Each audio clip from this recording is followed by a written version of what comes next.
दोस्तों नमस्कार, उम्मीद करता हूं आप सब लोग अच्छे होंगे। तो लास्ट एपिसोड में हम लोगों ने इंटीग्रेशन की कुछ एप्लीकेशन देखी थी, जिसमें हम देख रहे थे कि भाई कैसे हमारे जो स्पीड है और जो डिस्टेंस है और डिस्प्लेसमेंट जो है वो सब क्या चीज़ होती है और वेलोसिटी क्या चीज़ होती है, वो चीज़ हमने देखी। तो आज जो है वो हम एक और चीज़ देखने जा रहे हैं, उसी से जुड़ा हुआ है। सेम क्वेश्चन को उठाते हैं, ठीक है, और वहाँ से हम डिस्टेंस को प्लॉट करते हैं। जैसे कि देखिए, मान लीजिए मेरे पास एक पार्टिकल है या एक बंदा है जो एक्स डायरेक्शन में मूव कर रहा है, ठीक है, यहाँ पे खड़ा हुआ है वो, ठीक है भाई, और एक्स में मूव कर रहा है वो इस तरफ, और उसकी जो एक्स में जो मोशन है वो हमने टाइम के साथ कुछ इस तरह का दिखा दिया है। उसकी जो पोजीशन है बेसिकली ओरिजिन से, ठीक है, वो टाइम के साथ हमने कुछ इस तरह से दिखा रखी है। वो ऐसे गया, ऐसे गया, फिर ऐसे गया, फिर ऐसे आ गया। सोचिए ऐसे उसकी टाइम के साथ वो अपनी पोजीशन को बदल रहा है। हमें बताना है कि डिस्टेंस क्या होगी उसकी, उसने कितनी डिस्टेंस कवर की है 3 सेकंड पे या 4 सेकंड पे या 2 सेकंड पे, किसी भी टाइम पे आपको बताना है कि कितनी डिस्टेंस वो कवर किया है, ठीक है। तो आप एक तो डायरेक्ट आप जोड़ के भी बता सकते हो कि भाई 1 सेकंड पे ये 10 मीटर पे है, फिर अगले 1 सेकंड में वापस 0 पे आ गया ये, इसका मतलब 20 मीटर कवर हो चुका है। भाई ऊपर गया 1 सेकंड पे 10 पे गया। अगर आप टाइम को यहाँ पे देखो, t = 0 से यहाँ पे स्टार्ट हुआ है, तो t = 1 सेकंड पे ये कहाँ पे आ गया बताओ जरा। 1 सेकंड पे आपका 10 मीटर की पोजीशन पे आ गया भाई, और फिर अगले 1 सेकंड में क्या हुआ, वापस 10 से 0 पे आ गया, ठीक है, 10 से वापस 0 पे आ गया, 20 मीटर कवर कर चुका है। फिर अगले 1 सेकंड में फिर से 10 मीटर आगे चला गया, 30 मीटर कवर हो चुका है, और फिर वापस यहां पे आ गया तो 40 मीटर कवर हो चुका है। इसका मतलब आप ये कह सकते हो कि टोटल जो डिस्टेंस इसने 4 सेकंड में कवर की है वो 40 मीटर कवर की है, और जो इसकी नेट डिस्प्लेसमेंट है t = 4 पे वो 0 है, क्योंकि वापस x = 0 पे ही लौट के आ चुका है ये, ठीक है। तो आप पॉइंट को समझो कि डिस्टेंस और डिस्प्लेसमेंट में क्या फर्क है। तो अगर मैं यहां से डिस्टेंस का ग्राफ बनाना चाहूं कि टाइम के साथ उसकी डिस्टेंस कवर कैसे चेंज हो रही है, कितने टाइम पे कितने डिस्टेंस इसकी कवर हो रही है, इंस्टेंटेनियस ग्राफ बनाना चाहता हूं डिस्टेंस का। ये ग्राफ किसका, ये तो पोजीशन का है, ये तो पोजीशन है भाई कि एक्स में किस पोजीशन पे है, ओरिजिन से डिस्टेंस को दिखा रही है। ओरिजिन से डिस्टेंस को पोजीशन बोलते हैं। तो ओरिजिन से जो डिस्टेंस है वो ये है, लेकिन जो बंदे की डिस्टेंस कवर की है बंदे ने वो अलग चीज है भाई। बंदा कितने डिस्टेंस कवर करेगा जब वो आगे पीछे चल रहा है, तो वो ग्राफ कैसे बनाए, तो वो जरा देखिए। यहां से मैं काम करता हूं, यहां से मैं वेलोसिटी बना लूं भाई, इसका डेरिवेटिव को प्लॉट कर देते हैं।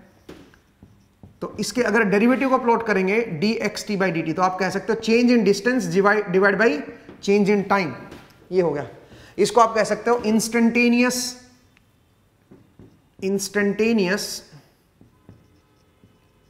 वेलोसिटी, इंस्टेंटेनियस वेलोसिटी बोल दो, या इंस्टेंटेनियस स्पीड भी बोल सकते हो। अगर आप माइनस का मतलब रिवर्स डायरेक्शन को बोल दो, तो अगर आप माइनस का मतलब रिवर्स बोल दो कि भाई माइनस का मतलब रिवर्स डायरेक्शन है, तो उसको आप इंस्टेंटेनियस स्पीड भी बोल सकते हो। फिर वो आपको अलग से एक डायरेक्शन अलग से जोड़नी पड़ेगी उसके साथ। तो जरा देखिए दोस्तों, मैं अब इसका जरा वेलोसिटी को प्लॉट करता हूं। तो वेलोसिटी कैसे बनेगी, 0 से 1, 1 से 2, ये इंस्टेंट में नीचे ले आता हूं, ठीक है, 1, यहाँ पे 2, यहाँ पे मेरा 3, यहाँ पे मेरा क्या होगा 4, ठीक है भाई। और जरा देखिए इस चीज को हम कैसे देखेंगे। तो 0 से लेके 1 तक इसका जो स्लोप आएगा वो 10 आएगा डेरिवेटिव, और फिर क्या आ जाएगा, फिर आ जाएगा मेरा -10, फिर आ जाएगा 10, ठीक है, 10 एंड देन -10, ठीक है, इस तरह का होगा दोस्तों। एक बार जरा इसका ग्राफ देख लीजिए, ठीक है। और उसके बाद क्या हो जाएगा, 4 के बाद, तो 4 के बाद जो डेरिवेटिव है 0 है। तो ये इसका जो है वेलोसिटी बनेगी। अब -10 का क्या मतलब है, -10 स्पीड तो नेगेटिव हो नहीं सकती। -10 का मतलब यह है दोस्तों कि -10 का मतलब यह है कि भाई इसकी जो वेलोसिटी है वो नेगेटिव है। इसका मतलब इसने अपनी डायरेक्शन बदल दी है। स्पीड तो 10 ही है यहाँ पे भी, बट रिवर्स डायरेक्शन में है। तो यहां पे ये 10x की तरफ था और यहां पे भी 10 स्पीड है, बट डायरेक्शन उल्टी है। तो आप इसको स्पीड भी बोल सकते हो, बट उस स्पीड के साथ फिर डायरेक्शन वर्ड ऐड करनी पड़ेगी आपको। माइनस का मतलब रिवर्स डायरेक्शन, ठीक है, -x की तरफ है, ठीक है। तो आप ये थोड़ा सा ध्यान रखिएगा। तो मैंने आपको बताया कि भाई इसको आप इंस्टेंटेनियस वेलोसिटी बोल दो कि अलग अलग इंस्टेंट पे क्या वेलोसिटी है। अब अगर मैं स्पीड का बनाना चाहूंगा, स्पीड का ग्राफ अगर मैं बनाना चाहूंगा, तो स्पीड क्या होती है? स्पीड तो ऑलवेज क्या है इसकी? स्पीड तो ऑलवेज इसकी 10 है भाई। स्पीड को अगर आप देखोगे तो स्पीड तो मेरी ऑलवेज ही कितनी है? 10। स्पीड तो इसका मैग्नीट्यूड होता है ना भाई, तो इसका मैग्नीट्यूड अगर आप देखोगे तो इसका मैग्नीट्यूड तो ऑलवेज क्या है बताओ? ये 10 मीटर पर सेकंड से दौड़ रहा है भाई, ठीक है, t इन सेकेंड्स, तो ऑलवेज ही 10 मीटर पर सेकंड से चल रहा है।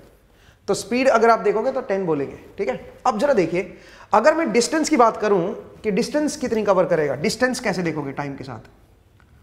तो डिस्टेंस क्या होगी दोस्तों? डिस्टेंस कैसे देखेंगे? तो डिस्टेंस देखने के लिए आपको क्या करना पड़ेगा? स्पीड को का एरिया निकालना पड़ेगा, स्पीड को इंटीग्रेट करना पड़ेगा डिस्टेंस के लिए। अगर आप इसको इंटीग्रेट करोगे तो पोजीशन आएगी, इससे डिस्प्लेसमेंट आएगी, ध्यान रखना। इसको इंटीग्रेट करोगे तो यही आएगा, इसको इंटीग्रेट करने से पोजीशन आती है, और अगर स्पीड को इंटीग्रेट करोगे तो डिस्टेंस आएगी। तो चलिए अब जरा डिस्टेंस निकालते हैं। तो डिस्टेंस के लिए क्या करोगे बताओ जरा? डिस्टेंस जो आएगी मेरी, अगर आप डिस्टेंस को निकालोगे तो distance will be equal to, इसको इंटीग्रेट कर दो, 0, इनिशियल डिस्टेंस मेरी 0 है, इनिशियली ये ओरिजिन पे था तो 0, ठीक है, और इंटीग्रेशन 10 dt और 0 से लेकर t तक। तो क्या बन गया दोस्तों? ये बन गया 10t। इसका मतलब डिस्टेंस जो है इसके टाइम के साथ बदलेगी, टाइम के साथ डिस्टेंस जो है वो लीनियरली बदलेगी, ऐसे जाएगा। तो t इक्वल टू 4 पे अगर आप देखोगे कि t इक्वल टू 4 पे इसने कितनी डिस्टेंस कवर किया, तो यहाँ पे 4 पुट कर दो, 40 आ जाएगा, ठीक है। तो डिस्टेंस कवर्ड कितनी आ जाएगी? 40, 4 सेकंड पे, t मेरा सेकंड्स में है, तो 4 सेकंड में 40 डिस्टेंस कवर हो। तो आप जरा देखिए, डिस्टेंस यहां से नहीं आई, यहां से तो डिस्प्लेसमेंट आई है, यहां से तो इसकी पोजीशन आ गई, आप ये कह सकते हो, यहां से तो इसकी पोजीशन आ गई है। डिस्टेंस जो है इस ग्राफ से, स्पीड से आएगी, स्पीड को टाइम के साथ मल्टीप्लाई करोगे तब आपके पास डिस्टेंस आएगी, ठीक है। 4 सेकंड पे चाहिए आपको, तो 4 तक आप इसको इंटीग्रेट कर दो भाई। तो आप जरा देखिए इंटीग्रेशन का मतलब क्या है, और ये डिस्टेंस और डिस्प्लेसमेंट और वेलोसिटी स्पीड में क्या फर्क है, ठीक है। तो जब भी आप पोजीशन या डिस्प्लेसमेंट दे रखी है, उसका अगर डेरिवेटिव ले रहे हो तो उससे आपको वेलोसिटी का ग्राफ बनेगा, ठीक है। पोजीशन के ग्राफ से डेरिवेटिव लोगे तो वेलोसिटी का ग्राफ आएगा, ठीक है। उसका मैग्नीट्यूड ले लोगे तो स्पीड आ जाएगी, और स्पीड का इंटीग्रेट करोगे तो डिस्टेंस आएगी, डिस्प्लेसमेंट नहीं आएगी, यहां से डिस्टेंस पता चल जाएगी। मुझे उम्मीद है ये आपको किस्सा समझ आया। चलिए भाई आगे बढ़ते हैं, नेक्स्ट जरा देखिए। नेक्स्ट अब हम क्या देखने जा रहे हैं इंटीग्रेशन की हेल्प से। तो अब हम मेन एप्लीकेशन पे आ गए इंटीग्रेशन की, कि इंटीग्रेशन की क्या एप्लीकेशन है, ठीक है।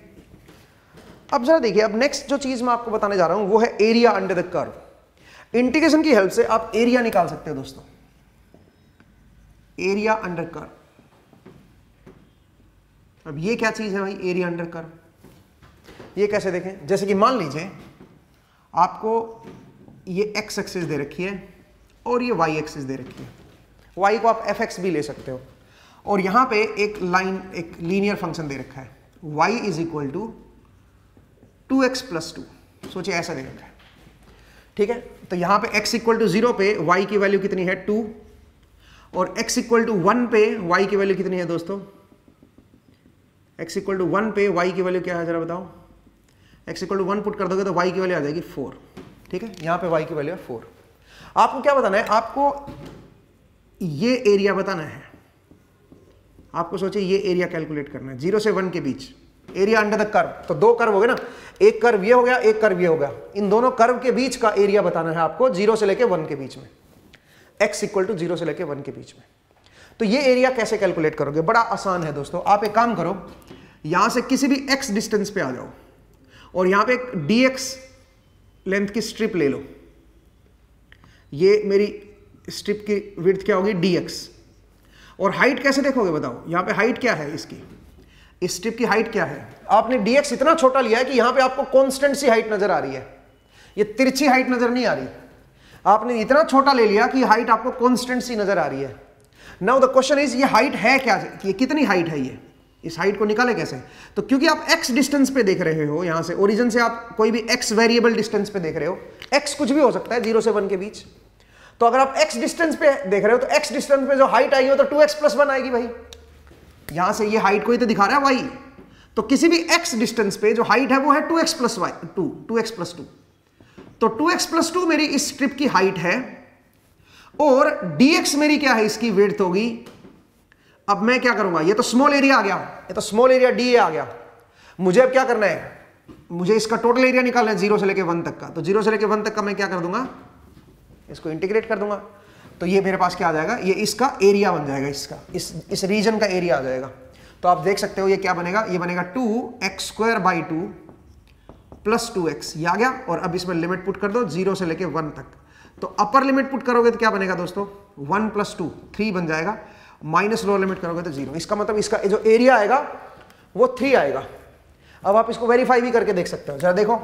इसमें एक तो ये रेक्टेंगल है, इसका एरिया 2 बनेगा, और एक ये ट्रेंगल आ गया, इस ट्रेंगल का एरिया क्या बनेगा बताओ जरा देखो भाई।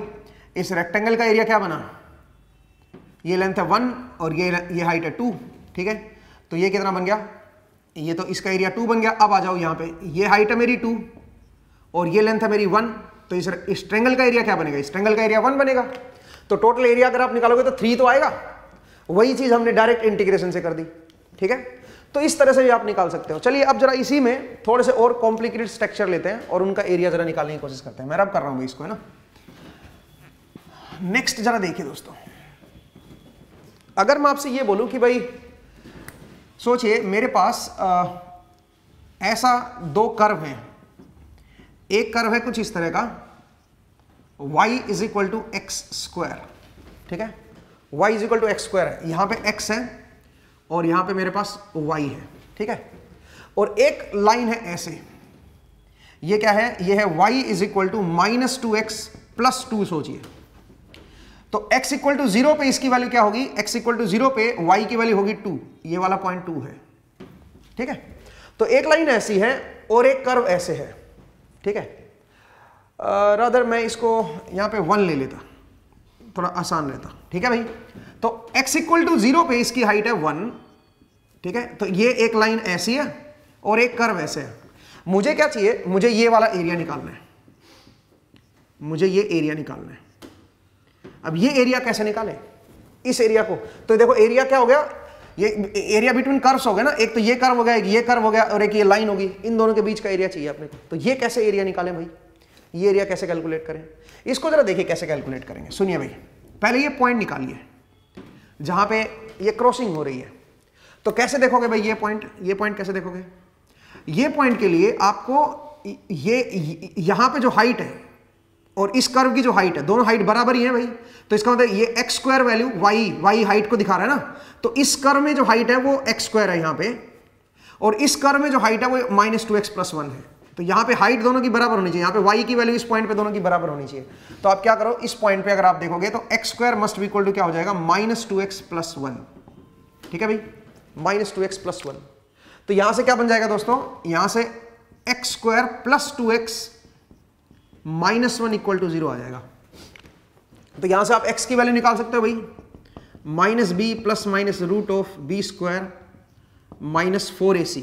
तो +4 बन जाएगा /2a, तो बन जाएगा -1 ± √2, ठीक है। ये आ जाएगा अभी -1 ± √2।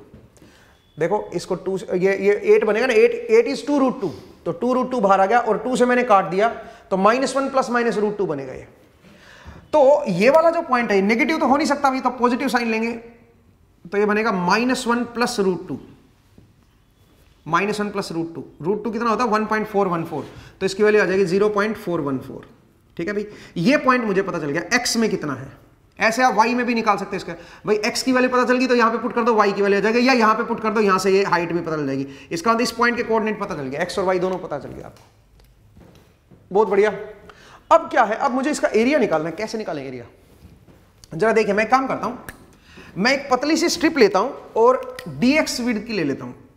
यहां पे एक स्ट्रिप ले रहा हूं दोस्तों, x डिस्टेंस अवे चल रहा हूं मैं, यहां से x डिस्टेंस अवे आया, और ये जो स्ट्रिप ली है ये मैंने dx विड्थ की ली है, बिल्कुल पतला सा, बिल्कुल पतली सी विड्थ ले ली dx। तो ये तो इसकी पतली सी ये विड्थ होगी। अब मुझे बताओ इसकी हाइट क्या है, इस स्ट्रिप की, इस स्ट्रिप की हाइट क्या है, सो दैट इसका मैं स्मॉल एरिया निकाल सकूं। तो इसकी जो ऊपर वाले फंक्शन की जो हाइट है वो तो यहां से निकल के आएगी और नीचे वाले फंक्शन की हाइट है वो यहां से निकल के आएगी। तो अगर मैं डिफरेंस निकालूं हाइट का तो क्या बनेगा, वो बनेगा -2x+1 माइनस ऑफ x²। ये इसकी हाइट आ गई दोस्तों, ठीक है, ये इस स्ट्रिप की हाइट आ गई है। ऊपर वाली हाइट, ये वाली हाइट इस फंक्शन से आ जाएगी और ये वाली जो हाइट है वो इस फंक्शन से आ जाएगी। अब बड़े वाली हाइट माइनस ये छोटे वाली हाइट कर दोगे तो बीच वाली स्ट्रिप की हाइट आ जाएगी, तो बीच वाली स्ट्रिप की ये हाइट आएगी। अब आप बताओ, इस स्ट्रिप की मुझे हाइट भी पता है और इसकी विड्थ भी पता है dx, तो दोनों को मल्टीप्लाई कर दोगे तो स्मॉल एरिया आ जाएगा, ये स्ट्रिप का एरिया आ जाएगा। बट मुझे तो पूरा एरिया चाहिए भाई, तो कहां से कहां तक निकालोगे, 0 से लेके ये पॉइंट तक। तो ये पॉइंट पे x की वैल्यू क्या है, 0 से लेके 0.414 तक। तो ये मेरे पास क्या आ जाएगा, इसका एरिया निकल के आ जाएगा, इस पूरे रीजन का एरिया निकल के आ जाएगा। तो मुझे उम्मीद है आपको समझ आया कि कैसे हम इसको सोल्व करेंगे।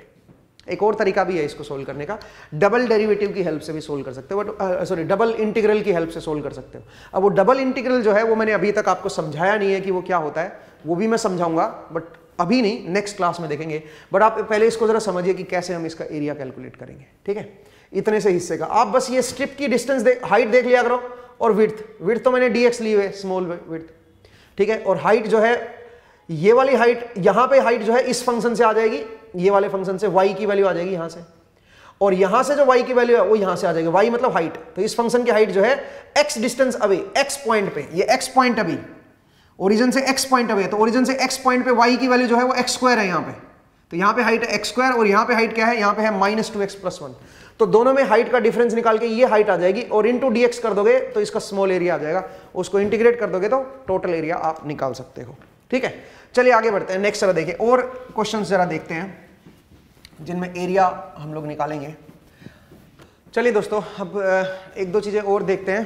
तो जरा देखिए, मैं एक सर्कल को ले रहा हूं और मैं चाह रहा हूं सर्कल का एरिया कैसे कैलकुलेट करें। तो सर्कल के एरिया से पहले एक छोटी सी बात और मैं बताना चाहता हूं, वो क्या है, वो ये है कि मान लीजिए कि आप सर्कल पे मूव कर रहे हो। सबसे पहले तो ये लेंथ देखो कैसे निकालोगे। अगर मैं यहां पे 0 डिग्री एंगल ले लूं और मैं मान लीजिए कोई स्मॉल एंगल मूव कर रहा हूं, इस 0 डिग्री से कुछ small angle D theta move कर रहा हूं आर रेडियस पे, आर मेरी रेडियस है और डी थीटा में एंगल मूव किया हूं, तो आप बता सकते हो ये जो आर्क लेंथ आएगी ये क्या बनेगी, ये बनेगी आर डी थीटा। याद रखिएगा, थीटा मेरा, डी थीटा मेरा रेडियन में होना चाहिए भाई, ठीक है। जो एंगल मूव कर रहा हूं मैं रेडियन में, तो यहां से यहां तक की जो स्मॉल लेंथ आएगी इसको मैं डीएल बोल सकता हूं, and that length, small length DL is R D theta. अब अगर आपको पूरी लेंथ चाहिए यहां से यहां तक की, कितनी आप टोटल लेंथ मूव किए हो, तो आप क्या लिखोगे, आर डी थीटा, और इसको आप इंटीग्रेट कर दो। थीटा कहां से कहां तक शुरू हुआ है, 0 से लेके वापस आप 2 पाई पे आ रहे हो, तो 2 पाई रेडियन में आ रहे हो, तो आर मेरा बाहर आ गया, और डी थीटा का जो इंटीग्रेशन होगा वो थीटा होगा, थीटा के रेस्पेक्ट में इंटीग्रेट कर रहे हो ना, तो डी थीटा का इंटीग्रेशन थीटा आ जाएगा, अपर लिमिट माइनस लोअर लिमिट लगा हुआ है, तो 2 पाई आ जाएगा। इसका मतलब 2 पाई आर जो है वो मेरी टोटल लेंथ होगी इसकी, ठीक है। पूरे सर्कल पे जब आप मूव करते हो तो आपकी टोटल लेंथ कितनी डिस्टेंस चले हो आप, 2 पाई आर। अब जरा देखिए, अब अगर मैं सर्कल के एरिया की बात करूं तो एरिया कैसे निकालेंगे वो जरा देखते हैं। अगर मुझसे कोई पूछे कि बताओ सर्कल का एरिया, तो सर्कल का एरिया आप देखना आगे चल के वेक्टर में और अच्छे तरीके से पढ़ोगे, जब आपको मैं कोऑर्डिनेट सिस्टम पढ़ाऊंगा, खासकर सिलेंड्रिकल कोऑर्डिनेट सिस्टम या स्फेरिकल कोऑर्डिनेट सिस्टम, तब आप थोड़ा और बेहतर सीखोगे। बट फिलहाल के लिए आप ये देखिए कि मान लीजिए मेरे पास कोई सर्कल है और मुझे इसकी रेडियस दे रखी है आपको आर, और मुझे इसका एरिया चाहिए, तो आप कैसे निकालोगे एरिया, जरा देखिए। आप एक काम करो, आप कोई स्मॉल रेडियस आर पे आ जाओ, कोई स्मॉल रेडियस आर पे, और एक ऐसे आर्क लेंथ लगा दो, आर्क लगा दो, आर्क लगा दी मैंने। तो ये जो पूरी जो आर्क लेंथ आएगी, पूरा एक तो सर्कमफ्रेंस ही होगी, तो ये बन जाएगा 2 पाई आर, ये बन जाएगा 2 पाई आर, सही है। अब एक काम कर रहा हूं, मैं यहां से हल्की सी डिस्टेंस डी आर बाहर मूव करता हूं, हल्का सा डिस्टेंस चल रहा हूं डी आर। अब जो आपकी जो डिस्टेंस है वो कितनी होगी, आर प्लस डी आर, तो मैंने ये डी आर डिस्टेंस में मूव कर चुका हूं, ये अब रेडियस होगी आर प्लस डी आर, ठीक है। अब सवाल ये उठता है कि ये जो एरिया है ये क्या बनेगा, ये एरिया जो है ये क्या बनेगा, जो स्मॉल एरिया है ये क्या बनेगा। तो जरा देखो, अगर मैं इस सर्कल को ऐसा खोल दूं, इसको एक स्ट्रिप की तरह ऐसे दिखा दूं, ऐसे एक स्ट्रिप की तरह दिखा दूं, तो आपको एक रेक्टेंगुलर सी स्ट्रिप दिखेगी जिसकी लेंथ क्या होगी, लेंथ होगी 2 पाई आर और जिसकी विड्थ क्या होगी, विड्थ होगी इसकी डी आर। तो मैंने क्या किया, मैंने इस पतली सी स्ट्रिप को ऐसे खोल दिया है।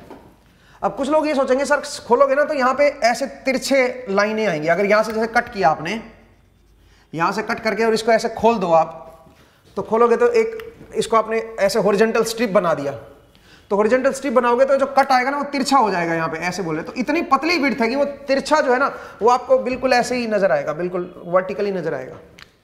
तो इसका मतलब जो स्ट्रिप की विड्थ है इसकी वो डी आर है और इस स्ट्रिप की जो लेंथ है वो है 2 पाई आर। तो अगर मैं मल्टीप्लाई कर दूंगा तो इस स्ट्रिप का स्मॉल एरिया आ जाएगा।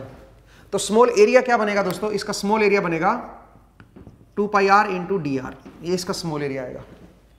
तो ये तो पतली सी स्ट्रिप का आ गया। अब मुझे पूरे का एरिया चाहिए, तो ऐसे ऐसे एरिया को जोड़ते हुए चलना है, मुझे अक्यूमुलेट करते हुए चलना है। तो इसका मतलब आप इसको इंटीग्रेट कर दोगे तो क्या आ जाएगा, मेरे पास पूरे का एरिया आ जाएगा। कितना, 0 से लेके मैं r तक इसको इंटीग्रेट कर देता हूं, तो क्या बन जाएगा ये 2 पाई, और r का इंटीग्रेशन क्या होता है r स्क्वायर बाई 2, और लिमिट कहां से कहां तक हो जाएगी, 0 से लेके r तक। ये 2 से 2 कट गया, अपर लिमिट माइनस लोअर लिमिट लगाओगे तो आ जाएगा पाई r स्क्वायर। ठीक है भाई, ये आ जाएगा पाई r स्क्वायर। तो मुझे उम्मीद है आपको ये समझ आया कि किस तरह से जो है आप इसको सोल्व करोगे। इसका एरिया जो आएगा वो आएगा पाई r स्क्वायर। ठीक है, नेक्स्ट जरा देखिए, मैं इसको रब कर रहा हूं भाई, ठीक है ना। तो सर्कल का एरिया भी आप इंटीग्रेशन की हेल्प से निकाल सकते हो। और जरा देखिए, और भी मेरे पास एक तरह से जैसे एक क्वेश्चन लेता हूं, मान लीजिए मैं ऐसे कोई सर्कल है और यहां पे सेंटर है इसका, और इसकी रेडियस जो है वो 1 मीटर दे रखी है आपको। ठीक है, इसकी रेडियस है 1 मीटर, और ये एंगल जो है ये 90 डिग्री का एंगल है दोनों लाइनों के बीच में। तो ये 45 है, इधर भी 45 है। तो मैंने क्या किया, मैंने यहाँ पे एक ये स्ट्रिप ले ली और मैं चाह रहा हूँ इस स्ट्रिप का एरिया निकालना। तो इस स्ट्रिप का एरिया 2 तरह से आप निकाल सकते हो। एक तो आप इस पूरे का एरिया निकाल दो, यहाँ से लेके यहाँ तक का जो इतना जो ये एरिया है इसको आप निकाल दो और उसमें से माइनस कर दो ये ट्रायंगल का एरिया। ठीक है, इस तरह से आप कर सकते हो। अगर आपको ये एंगल पता है तो इससे आपको स्ट्रिप का एरिया आ जाएगा। अगर आप इंटीग्रेशन से करना चाहते हो तो भी आप कर सकते हो। जरा देखिए कैसे, इंटीग्रेशन से मैं पूरा एरिया निकाल लेता हूं, यहां से लेके यहां तक का पूरा एरिया निकालता हूं, ये पूरा एरिया। ये कैसे निकालोगे भाई, अब ये भी हमने किया था, कोई एंगल थीटा पे, यहां पे थीटा की वैल्यू 0 ले लेता हूं मैं। ठीक है, तो किसी एंगल थीटा पे आप क्या कर लो, ये मेरा कोई एंगल थीटा है, इस थीटा पे मैंने कोई डी थीटा ये ले लिया, हल्की सी ये पतली सी ये ले ली मैंने डी थीटा। ठीक है, ये मेरा डी थीटा हो गया। ठीक है, अब अगर मैं इस स्ट्रिप का एरिया निकाल दूं, स्मॉल एरिया, तो बात बन जाएगी दोस्तों। कैसे बात बनेगी, इस स्ट्रिप का अगर मैं स्मॉल एरिया निकालूं तो जरा देखते हैं क्या बनेगा। तो एक अगर ये डी थीटा बहुत ही ज्यादा छोटा है तो मैं कह सकता हूं कि भाई ये जो स्ट्रिप है ये मेरी राइट एंगल ट्रायंगल है, और इसकी जो आर्क लेंथ है ये क्या है, R D theta. R D theta ये आर्क लेंथ होगी, और ये जो लेंथ होगी ये आर होगी। तो मैं कह सकता हूं इसको मैं राइट एंगल ट्रायंगल की तरह मान सकता हूं कि भाई ये इस तरह का कुछ है, या आइसोसेलेस ट्रायंगल मान लो। आप बोलो ये भी आर है सर, ये भी आर है, ठीक है, तो 2 साइड बराबर होगी, तो आप इसको ऐसे ले सकते हो, एक आर है दूसरा भी आर है, और ये बन गया आर डी थीटा। ये भी आर है ये भी आर है, तो आइसोसेलेस ट्रायंगल हो गया। अब इसका एरिया बताओ क्या निकलेगा। तो इसका एरिया के लिए हमें परपेंडिकुलर लेंथ निकाल लेते हैं। परपेंडिकुलर लेंथ को भी ऑलमोस्ट मैं आर ही लिख सकता हूं दोस्तों, क्योंकि ये इतना छोटा है ना कि ये साइड वाली लेंथ और ये बीच वाली लेंथ बराबर ही है। हालांकि आपको थोड़ा जूम करने से ऐसा लग रहा है कि सर ये बराबर कैसे हो गया, तो एंगल कुछ अलग आना चाहिए। जनाब ये एंगल इतना छोटा है, ये वाला इनके बीच का जो एंगल है ये डी थीटा है भाई, ये इतना छोटा है कि भाई आप नेग्लेक्ट कर सकते हो। जैसे कि देखिए मैं बताता हूं, ये डी थीटा है, तो ये क्या बनेगा, ये बनेगा डी थीटा बाई 2। तो आप बताओ अगर मैं परपेंडिकुलर लेंथ निकालूं तो ये क्या बनेगा, ये बनेगा R cos d theta by 2। यही बनेगा भाई, ये वाली जो परपेंडिकुलर लेंथ आएगी ये क्या आएगी, ये बनेगी R cos d theta by 2। सही बात है। और मैं ये कह सकता हूं कि डी थीटा जो है वो 0 के ही इक्वलेंट है, तो कोस डी थीटा बाई 2 1 बनेगा। फिर कोस डी थीटा बाई 2 की वैल्यू जो आएगी वो किसको अप्रोच करेगी, 1 को अप्रोच करेगी। तो इसका मतलब ये जो वैल्यू है ये आर को अप्रोच करेगी। इसका मतलब ये जो परपेंडिकुलर लेंथ आएगी ना ये ऑलमोस्ट आर ही आएगी, क्योंकि डी थीटा बहुत ज्यादा छोटा है भाई। इतना ज्यादा ये जो एंगल है इन दोनों के बीच में बहुत ज्यादा छोटा है। तो अगर ये बहुत ज्यादा छोटा है तो ये जो d थीटा बाई 2 आएगा ये भी और ज्यादा छोटा हो जाएगा। और अगर मैं इसका प्रोजेक्शन निकालूं, इसकी परपेंडिकुलर लेंथ निकालूंगा तो बनेगी r cos d theta by 2। ये लेंथ r है ना, तो ये लेंथ बनेगी r cos d theta by 2 और ये ऑलमोस्ट r ही बनेगी, क्योंकि ये तो 0 ही बन गया ऑलमोस्ट। ठीक है, तो cos 0 मेरा 1 ही होता है। तो आप ये कह सकते हो कि ये एक आइसोसेलेस ट्रायंगल है और बीच वाली लेंथ भी ऑलमोस्ट r है। तो इसका अगर मैं एरिया निकालूं, स्मॉल एरिया, इस पूरी स्ट्रिप का स्मॉल एरिया निकालूं तो क्या बनेगा बताओ जरा।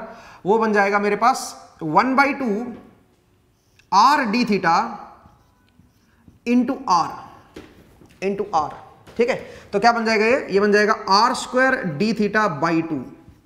ये आप क्या कह सकते हो, इसका स्मॉल एरिया आ गया दोस्तों, r square d theta by 2। ये स्ट्रिप का स्मॉल एरिया आ गया। तो अगर पूरे सर्कल का एरिया निकालना हो तो क्या कर दोगे, इसको इंटीग्रेट कर दो।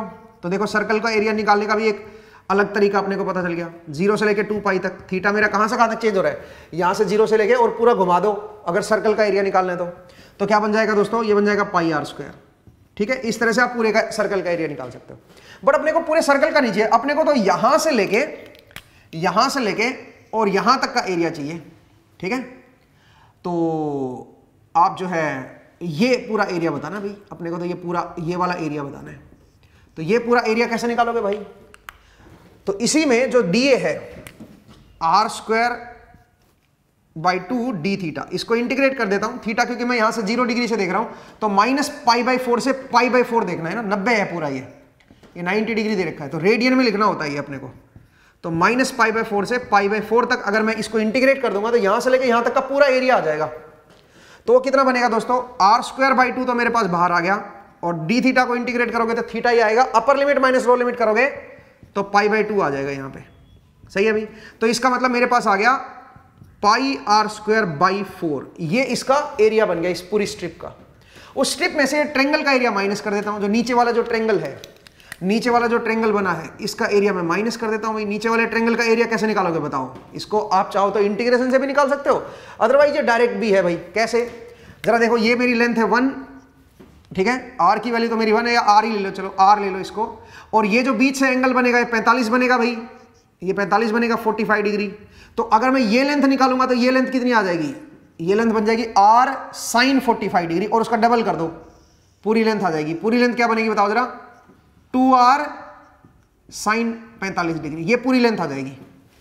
ठीक है भाई, और जो वर्टिकल लेंथ आएगी ये क्या आएगी, ये बनेगी r कोस 45 डिग्री, ये बनेगी r कोस 45 डिग्री। तो इस ट्रेंगल का एरिया आ जाएगा, राइट एंगल ये आइसोसेलेस ट्रेंगल हो गया, ये r कोस 45 और ये 2r साइन 45। तो अगर मैं इस ट्रेंगल का एरिया निकालूंगा तो क्या बनेगा, 1/2 into base length that is 2r sine 45, sine 45 होता है 1/√2। ठीक है भाई, ये लो जी, ये तो 1/2 into base length into this height, ये हाइट क्या बनेगी, r कोस 45, r ये लेंथ है, ये 45 एंगल है तो r कोस 45 हो जाएगा। सही है भाई, ये आ जाएगा। तो √2 और ये 2 कट गया तो ये क्या बन गया बताओ, इस ट्रेंगल का जो एरिया आएगा वो क्या बनेगा, r स्क्वायर बाई 2। इस ट्रेंगल का एरिया बनेगा r स्क्वायर बाई 2 और पूरे का एरिया ये है। तो अब बताओ, इस सिर्फ स्ट्रिप का एरिया अगर मुझे निकालना है तो क्या करेंगे, पाई r square by 4 minus r square by 2 और r की वैल्यू 1 पुट कर देना भाई, बड़ा आसान है। ठीक है, तो इस तरह से आप जो है स्मॉल जो स्ट्रिप का ऊपर वाला एरिया जो था इसको आप कैलकुलेट कर सकते हो। मुझे उम्मीद है आपको ये समझ आया। मतलब मल्टीपल वे है, जैसे सर्कल का एरिया निकालने का एक और तरीका मैंने बता दिया, अभी आपने 2 पाई r और इंटू डी किया था, उससे भी निकाला था। ठीक है, इसी को दूसरे तरीके से भी आप सर्कल का एरिया निकाल सकते हो। तो मल्टीपल तरीके हैं एरिया निकालने के। आप बस ये देखो स्मॉल एरिया कैसे लिखते हैं। अगर एक स्मॉल एरिया लिखना आपको आ गया ना, कि छोटा एरिया जो स्मॉल पार्ट होता है उसको हम कैसे रिप्रेजेंट करें, तो फिर आप बड़े एरिया को निकालने के लिए इंटीग्रेट कर सकते हो। ठीक है, आसान कहानी है। चलिए एक और चीज देखिए, अगर मैं आपसे ये बोलूं कि भाई मेरे पास एक ऐसे, ये इनर रेडियस है मान लीजिए 1 मीटर और आउटर रेडियस है मान लीजिए 2 मीटर, ऐसे कोई रिंग है। ठीक है, मुझे इसके बीच वाले हिस्से का एरिया बताना है, इस हिस्से का एरिया बताना है कि इस हिस्से का क्या एरिया आएगा, सिर्फ आपको इतने हिस्से का एरिया बताना है।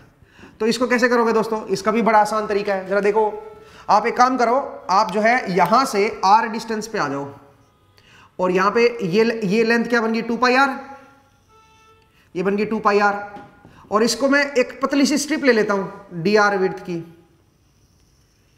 तो इस स्ट्रिप का एरिया क्या बनेगा, इस पतली सी स्ट्रिप का 2 pi are into D R हो जाएगा भाई। 2 पाई आर तो इसकी लेंथ है और इसकी विड्थ जो है वो 2 पाई आर होगी, वो डी आर होगी। तो ये इसका स्मॉल एरिया आ गया, डी ए आ गया इसका स्मॉल एरिया। अब मैं क्या करूंगा, मैं पूरा ए से लेके बी तक, अंदर वाले से बाहर वाले तक का एरिया चाहता हूं। तो 2 पाई आर डी आर को इंटीग्रेट कर दो। आर कहां से कहां तक बदल रहा है, 1 से लेके 2 तक, 1 से लेके 2 तक। ऐसी ऐसी स्ट्रिप सारी ऐड करते चले जाओ ना, तो आप इतनी पतली स्ट्रिप है ये, इसकी विड्थ बिल्कुल 0 के टेंडिंग है। तो ऐसे ऐसे इनफाइनाइट स्ट्रिप बनेंगे यहां से यहां तक। तो सबको ऐड तो कर नहीं सकते, तो इंटीग्रेट करना पड़ेगा भाई। तो आप बताओ क्या बनेगा, ये बन जाएगा 2 पाई, आर को इंटीग्रेट करोगे तो आर स्क्वायर बाई 2, और लिमिट जो है 1 से लेके 2 तक कर दो। ये कट गया यहां से, तो ये बन जाएगा पाई अपर लिमिट का स्क्वायर माइनस लोअर लिमिट का स्क्वायर। इस तरह से करोगे तो आपके पास क्या आ जाएगा, इस पूरे रीजन का जो रिंग बनी है 1 सेंटीमीटर 1 मीटर से 2 मीटर तक की, इसका जो है आप एरिया निकाल सकते हो। तो आप देखिए कि किस तरह से आप स्मॉल एरिया को कैसे लिख रहे हो। ऐसे अगर मैं स्फीयर में आ जाऊं, ठीक है, कोई स्फीयर है सोचिए, या कोई सिलेंडर है, उसका भी आप निकाल सकते हो। सोचिए मेरे पास कोई स्फीयर है जिसकी रेडियस है r, ठीक है, जिसकी रेडियस है कैपिटल R। मुझे क्या करना है, मुझे इसका सरफेस एरिया निकालना है। तो आप एक काम करो, जरा देखो, आप जो है इस स्फीयर में यहां पे एक पतली सी स्ट्रिप ले लो, ये लो जी। तो इस स्ट्रिप की रेडियस क्या है, जरा देखो। पहले तो मैंने यहां पे एक सर्कल लगा लिया इसके ऊपर, स्फीयर के ऊपर, जो स्फीयर का जो टॉप होता है उसके ऊपर ऐसे एक सर्कल ले लो, ठीक है।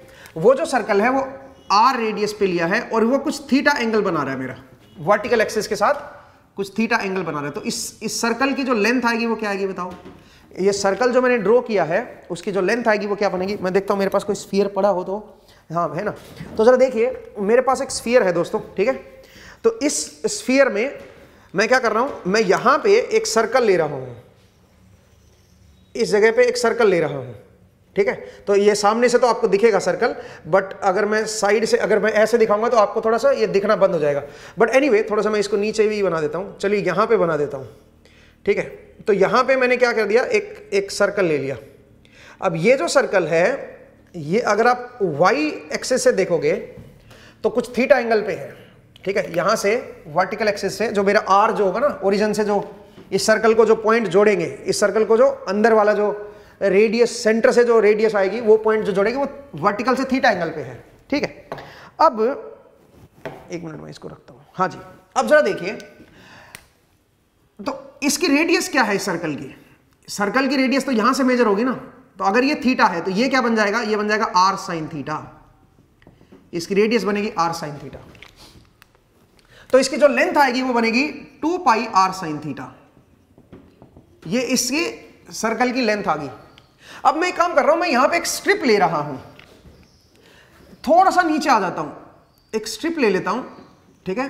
एक यहां पे मैंने एक स्ट्रिप ले ली है, तो मैं इसको अगर दोबारा से बनाऊं तो एक मिनट रुकिए, मेरा सर्कल देखो, देखो मैंने क्या किया, मैंने सबसे पहले यहां पे एक सर्कल लिया, ठीक है, और ये उसका सेंटर था। तो ये आर रेडियस थी, जिस सेंटर से, इसके सेंटर से आर डिस्टेंस पे मैंने एक सर्कल लिया है, ऐसे सर्कल ले लिया स्फीयर के ऊपर।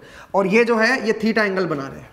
क्या थीटा एंगल बना रहा है, जो ये सेंटर था इसका स्फीयर का, उससे जो ये आर है ना, जो ऐसे ऐसे सर्कल लिया है, वो वर्टिकल से कितना एंगल बना रहा है, थीटा, ठीक है। ऐसे वर्टिकल एक्सिस थी, वाई एक्सिस, तो उससे मैंने ऐसे ऐसे आर रेडियस का सर्कल लिया है, तो ये थीटा एंगल पे ये सर्कल घूम रहा है, ठीक है।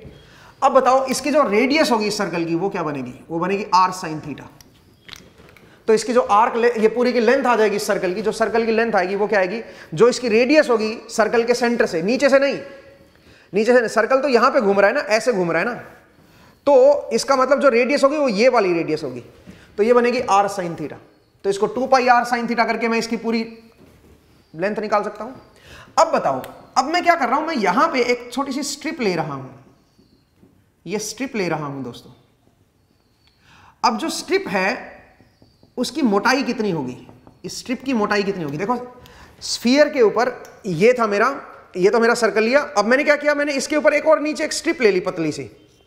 तो इस स्ट्रिप की मोटाई बता सकते हो आप, इस स्ट्रिप की क्या मोटाई होगी, इस स्ट्रिप की थिकनेस क्या होगी। तो आप खुद सोचिए, ये आर था और यहां पे आप यहां से यहां पे आ गए हो, थोड़ा सा नीचे आ गए हो ना, थोड़ा सा नीचे आ गए हो, कितना एंगल नीचे चले हो, डी थीटा। तो इसका मतलब ये जो स्ट्रिप आएगी ये क्या बनेगी, आर डी थीटा विड्थ की बनेगी।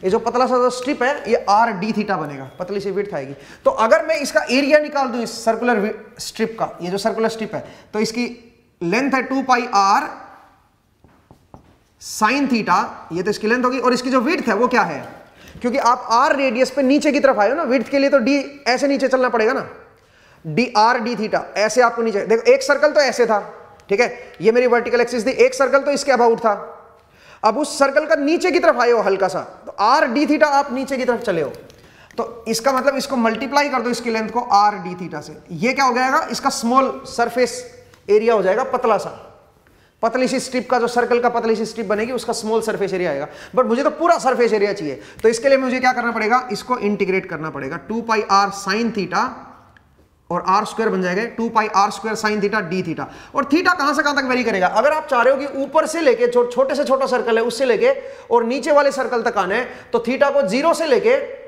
और पाई तक आना पड़ेगा, क्योंकि अगर आप 0 लेते हो, जितना आप थीटा को छोटा लोगे उतना ये सर्कल छोटा होता चलेगा, तो थीटा की वैल्यू को जब 0 लोगे तो ये वाला पॉइंट आएगा, और जब थीटा को बढ़ाते चले जाओगे तो सर्कल बढ़ता चला जाएगा, और थीटा की वैल्यू जब आप पाई/2 लोगे तो ये सर्कल बन जाएगा, ठीक है, और थीटा की वैल्यू जब पाई लोगे तो वापस आप यहां पे आ जाओगे, इसका मतलब सारा सरफेस कवर हो गया आपका। तो थीटा की वैल्यू 0 से लेके पाई तक वेरी करेगी, तो क्या बन जाएगा दोस्तों, ये बन जाएगा 2 पाई आर स्क्वायर, और साइन थीटा का इंटीग्रेशन क्या होगा बता देना, minus cos theta, upper limit minus lower limit लगाओगे तो ये बन जाएगा 4 पाई आर स्क्वायर। तो सरफेस एरिया जो बनेगा स्फीयर का that is 4 pi are square. मुझे उम्मीद है आपको ये समझ आया। वैसे मैं आपको एक आसान तरीका भी बताऊंगा इनको निकालने का, जब आप वेक्टर पढ़ोगे तो वेक्टर में हम कोऑर्डिनेट सिस्टम पढ़ेंगे दोस्तों, और कोऑर्डिनेट सिस्टम में आपको ये और इजी हो जाएगा इसका एरिया निकालना, ठीक है। लेकिन अभी के लिए आप थोड़े बेसिक तरीके से आप देख लीजिए कैसे हम इसका स्मॉल एरिया कैसे लिखते हैं। अगर आपको स्मॉल एरिया लिखना समझ आ गया ना कि स्मॉल एरिया कैसे लिखेंगे, तो फिर उसको इंटीग्रेट करके तो फिर टोटल एरिया लिख लोगे। स्मॉल एरिया तक ही आपको ज्यादा सोचना है, ठीक है। तो आज के लिए हम इतना ही करते हैं दोस्तों, नेक्स्ट क्लास में फिर से आपसे मुलाकात होगी। अपना ख्याल रखिए और इनको रिवाइज कीजिएगा। मिलते हैं नेक्स्ट क्लास में। Thank you and take care.